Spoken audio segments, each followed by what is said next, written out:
दोस्तों, ये कहानी है अभ्यास की शक्ति। प्राचीन समय में विद्यार्थी गुरुकुल में रहकर ही पढ़ा करते थे।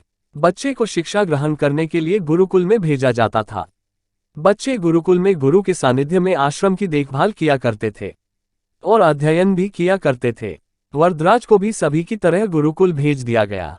वहां आश्रम में अपने साथियों के साथ घुलने मिलने लगा, लेकिन वह पढ़ने में बहुत ही कमजोर था। गुरुजी की कोई भी बात उसके बहुत कम समझ में आती थी। इस कारण सभी के बीच वह उपहास का कारण बनता है।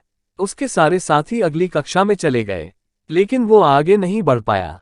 गुरुजी जी ने भी आखिर हार मानकर उससे बोला, बेटा वरदराज, मैंने सारे प्रयास करके देख लिए हैं। अब यही उचित होगा कि तुम यहाँ अपना समय बर्बाद मत करो। अपने घर चले जाओ और घरवालों की काम में मदद करो। वरदराज ने भी सोचा कि शायद विद्या मेरी किस्मत में नहीं है, और भारी मन से गुरुकुल से घर के लिए निकल गया। दोपहर का समय था। रास्ते में उसे प्यास लगने लगी।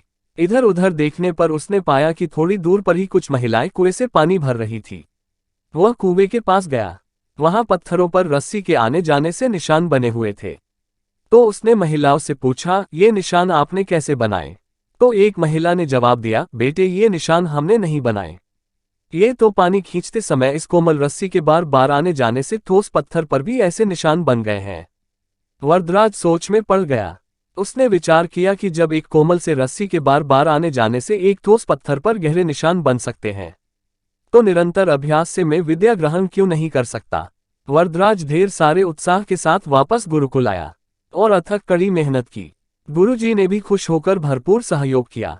कुछ ही सालों बाद यही मंदबुद्धि बालक वरदराज आगे चलकर संस्कृत व्याकरण का महान विद्वान बना, जिसने लघु सिद्धांत कौमुदी, मध्य सिद्धांत कौमुदी, सार सिद्धांत कौमुदी, गीर्वाण पद्मंजरी की रचना की।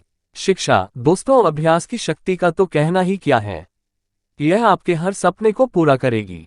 अभ्यास बहुत जरूरी है, चाहे वो खेल में हो या पढ़ाई में या किसी और चीज में। बिना अभ्यास के आप सफल नहीं हो सकते हो। अगर आप बिना अभ्यास के केवल किस्मत के भरोसे बैठे रहोगे तो आखिर में आपको पछतावे के सिवा और कुछ हाथ नहीं लगेगा।